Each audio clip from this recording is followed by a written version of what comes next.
Halo, salam jumpa teman-teman. Salam jumpa, salam sehat, dan salam satu tujuan teman-teman. Hari ini kita lagi di kebun pisang lagi ya. Kita perawatan kebun pisang ini. Nah, pisang ini teman-teman udah umur mau 4 bulan ya, 3 bulan lebih ini. 4 bulanan lah, mau 4 bulan. Tapi ini teman-teman nggak lama lagi itu bisa buah ya. Jadi karena tapi jangan lupa teman-teman subscribe, komen, dan tekan tombol loncengnya di channel Wirata Daya ini supaya berkembang, dapat dukungan dari kalian. Kalian jangan di scroll, tonton sampai habis supaya nyimak video Wirata Daya ini ya. Karena di pertanian pisang ini teman-teman, petani yang modal irit hasilnya melejit. Nah, itu ya, modalnya irit teman-teman. Modalnya kalau yang petani kecil belum punya bibit bisa minta ke tetangga ya bibitnya. Tapi kalau skala besar bisa beli ke tetangga bibitnya. Nah, bibit pisang di sini teman-teman kalau ngambil sendiri itu bisa 2.500, kalau diambilkan itu 5.000 per pohon teman-teman. Masih lumayan jangkauannya teman-teman ya. Nah, sedangkan teman-teman tanam jarak 7 bulan atau 8 bulan itu sudah panen ya. Jadi nanam sekali panennya berkali-kali teman-teman ya kalau petani pisang. Jadi teman-teman, karena kita sering nonton YouTube di Thailand teman-teman, budidaya pisang ini menjanjikan, makanya kita selalu bikin kontennya di pisang. Nah, karena pisang ini teman-teman modalnya sedikit, hasilnya lumayan. Nah, itu yang penting kita siap lahan. Insya Allah kita akan berkembang dengan cara-cara pisang ini teman-teman. Cara pisang kan nggak terlalu rumit ya, nggak olah lahannya nggak terlalu rumit, cuman kita gali-gali, kita timbun. Nah, anggaplah kita lubang kira-kira 40 cm dalamnya. Kalau ada kompos kita kasih kompos ya, cuman kalau bisa teman-teman ya dikasih kompos lah kalau bisa ya. Jadi teman-teman, setelah sudah ditanam kayak begini, kita gali atasnya teman-teman, kita lubang atas batang ini kita lubang ya. Kalau ini kemarin udah dilubang tapi udah tertutup sama sampah lagi ya.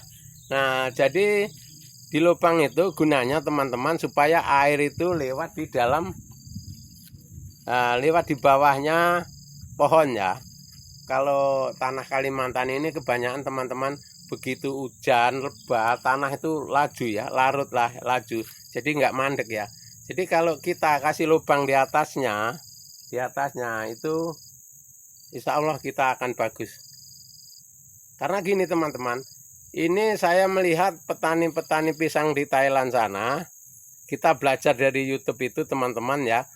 Ini rupanya tengah ini dikasih paret-paret supaya jalur air ya, supaya pisang ini supaya subur, dia jalur airnya ada teman-teman. Kalau nggak ada jalur air, dia nggak mungkin subur begini-begini nih. Nah, kalau ini kan ini subur karena atasnya ini dilubang, sampahnya dimasukkan di situ, itu jadi begini, jadi maksimal teman-teman ya. Nah, batangnya aja udah kokoh ini. Kalau udah ini karena pisang teman-teman, pisang Ambon yang kecil itu ya, jadi batangnya agak semu-semu itu.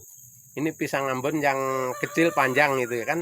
Di sini ada dua macam pisang Ambon itu, ada yang Ambon kuning, ada yang Ambon hijau. Kalau ini Ambon hijau teman-teman ya, Ambon hijau. Karena di daerah Kalimantan Timur ini masih orang yang dicari sekarang ini pisang Ambon, pisang Maulin, sama pisang Sanggar. Pisang Sanggar itu kalau kata orang Jawa pisang kepok teman-teman ya, pisang kepok. Nah, itu yang dicari orang. Jadi ada juga yang pisang raja juga ada, cuman kebanyakan Ambon lah di sini. Karena larinya ke Balikpapan ke IKN ya, teman-teman ya. Nah, kita nyupot makannya orang IKN itu dari daerah kita sini teman-teman. Dari pisangnya, sayurannya kita dari sini ya. Dari Kalimantan Timur ya, perbatasan ini ya. Karena kita menumpang keperluan sana teman-teman ya, supaya ibu kota kita jadi bagus, pertanian kita bagus itu teman-teman. Jadi teman-teman yang punya lahan sempit jangan males-males, karena kita misalkan tidak punya lahan lebar nanam pisang 100 pohon aja udah lumayan teman-teman ya. 100 pohon pertama, nanti keduanya 200 pohon, ketiganya 300 pohon, keempatnya 400 pohon, itu udah lumayan teman-teman. Jadi kita untuk melangkah selangkah demi selangkah itu dari kecil dulu ya. Karena kalau mengingat kita modalnya kecil, nggak usah terlalu kita diukur diri kita sendiri, jangan ukuran diri orang ya. Kalau ukuran diri orang kita akan jedot. Jedotnya itu apa namanya, ambles ya, ambles alias jong.